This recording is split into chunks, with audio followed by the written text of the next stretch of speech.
আসসালামু আলাইকুম, সবাইকে স্বাগতম। আইসিটি বিষয়ের আমরা যখন প্রোগ্রামিং ল্যাঙ্গুয়েজ সম্পর্কে বিভিন্ন ছোট প্রশ্ন পড়ি, সেক্ষেত্রে অ্যালগল কি এই প্রশ্নটা অনেক সময় 1 মার্কের জন্য প্রশ্ন এসে থাকে।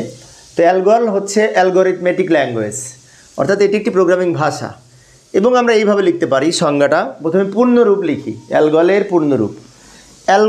এর পূর্ণরূপ হচ্ছে অ্যালগরিথমেটিক ল্যাঙ্গুয়েজ।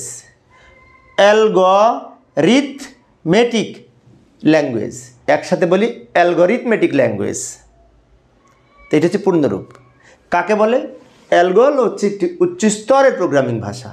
এভাবে লিখতে পারি, অ্যালগল একটি উচ্চস্তরের প্রোগ্রামিং ভাষা। এবং এই 1958 সালে অ্যালগল আবিষ্কার হয়, যা মূলত বিভিন্ন গবেষণার কাজে ব্যবহার করা হতো।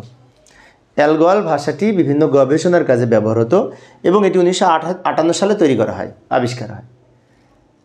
এইখানে যদি ক নম্বরের জন্য আসে, এই উপরটুকু লিখলেই হবে। আমি আরেকটু ব্যাখ্যা দিচ্ছি এমসিকিউ এর জন্য।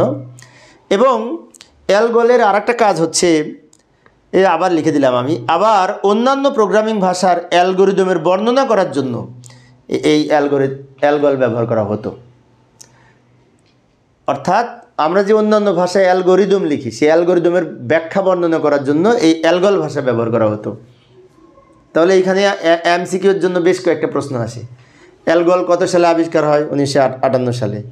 অ্যালগল মূলত কিসের কাজে ব্যবহার হতো? গবেষণার কাজে। আবার এটি আরও একটা কাজে ব্যবহার হতো, অন্যান্য ভাষার অ্যালগরিদমের বর্ণনা করতে। তো আমাদের 1 মার্কের জন্য যদি আসে, এই হলুদ কালার দিয়ে আছে, এটুকু লিখলে হবে। আমি এটুকু ব্যাখ্যা দিয়েছি যাতে এমসিকিউ আসলে পারি, সেই জন্য। তো প্রিয় শিক্ষার্থী বন্ধুরা, এই ছিল আমার আজকের আলোচনার বিষয়। আমি শিক্ষার্থীদের অনুরোধে অল্প অল্প করে আলোচনা করি, যাতে শিক্ষার্থীরা বোরিং ফিল না করে। পরের ক্লাসটি দেখার আমন্ত্রণ রইল। খোদা হাফেজ।